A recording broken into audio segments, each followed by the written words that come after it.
इकडे महायुती तुटलेली आहे, आपली आघाडी झालेली आहे का, कशी झालेली आहे? शिवसेना उद्धव बाळासाहेब ठाकरे, राष्ट्रवादी काँग्रेस शरद पवार आणि भारतीय राष्ट्रीय काँग्रेस पक्ष या तिन्ही महाविकास आघाडीच्या घटक पक्षाने सुरुवातीपासून एकत्रितपणे समन्वयाने आपसात सामंजस्याने वेळोवेळी बैठका घेतल्या. एकूण 16 प्रभागातली 65 उमेदवारांची चाचपणी केली. ज्या पक्षाचा उमेदवार ज्या ठिकाणी अ ब क डमध्ये निवडून येऊ शकतो त्या पद्धतीने आम्ही उमेदवार निवडले आणि महाविकास आघाडी घडून आणली. आम्हाला सुरुवातीपासून माहिती होतं की महायुतीचे घटक पक्ष एकमेकांसोबत कधीच राहू शकत नाही आणि ते एकत्र जरी असते तरी आम्ही आमची महाविकास आघाडी केलेली आहे. खासदार डॉक्टर कल्याणरावजी काळेसाहेब, माजी मंत्री राजेश भैया टोपे साहेब आणि मी स्वतः आणि आमचे सर्व तिन्ही पक्षाचे प्रमुख नेते यांनी एकत्रितपणे सर्व बैठका घेतल्या आणि महाविकास आघाडीला शिक्कामोर्तब झालेला आहे. जागा वाटप कशी झाली? जागा वाटप 13 जागा हे शिवसेनेला, 13 जागा राष्ट्रवादी काँग्रेसला आणि 39 जागा काँग्रेसला गेलेल्या आहेत. अशा पद्धतीने काँग्रेस आणि त्यांचे मित्रपक्ष जे आहे रासपा वगैरे त्यांना गेलेले आहेत.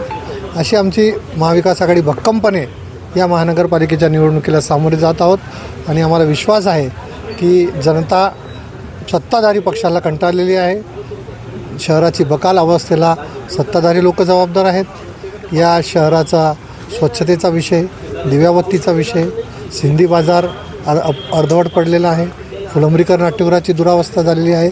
भूमिगत गटार योजनेचं काम अर्धवट सोडून त्या ठिकाणी 2 निष्पाप लोकांचा बळी गेलेला आहे. पाणी पुरवठा योजनेचा बोजवारा उडालेला आहे. या जालना महानगरपालिकेमध्ये दररोज पाणी मिळावं अशी आश्वासनं मागच्या अनेक वर्षापासून हे सत्ताधारी लोक देत आहेत, परंतु जनतेची तहान अजूनही कोणी भागलेली नाही. म्हणून लोकांचा विश्वास महाविकास आघाडीवर आहे आणि एकूण जी राजकीय समीकरणं, प्रभागनिहाय रचना या सगळ्या गोष्टींचा आपण अभ्यास केला तर निश्चितपणे आपल्या लक्षात येईल की या पहिल्या महानगरपालिकेच्या निवडणुकीमध्ये महाविकास आघाडीचा महापौर हा 100% निवडून येणार आहे. हे आपण लक्षात ठेवावं. समन्वय साधल्यामुळे तुम्हाला समन्वय साधण्यात यश मिळालं. महाविकास आघाडीच्या बैठकांमध्ये काँग्रेस असेल किंवा राष्ट्रवादी असेल यांच्या नेत्यांनीसुद्धा आपसात सामंजस्याची भूमिका घेतली.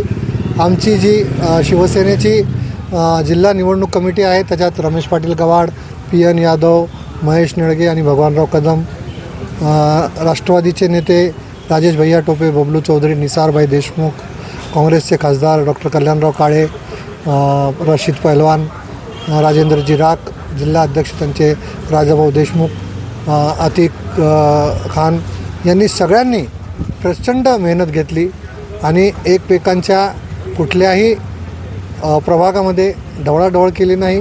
अतिशय सामंजस्याने आमची महाविकास आघाडी झालेली आहे. 1-2 ठिकाणी काही ठिकाणी डबल बी फॉर्म गेलेले आहेत.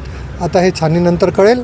त्यातसुद्धा आम्ही ते उमेदवार विड्रॉल करण्यासाठी आम्ही त्यांच्या पक्षाकडून आदेशित करणार आहोत.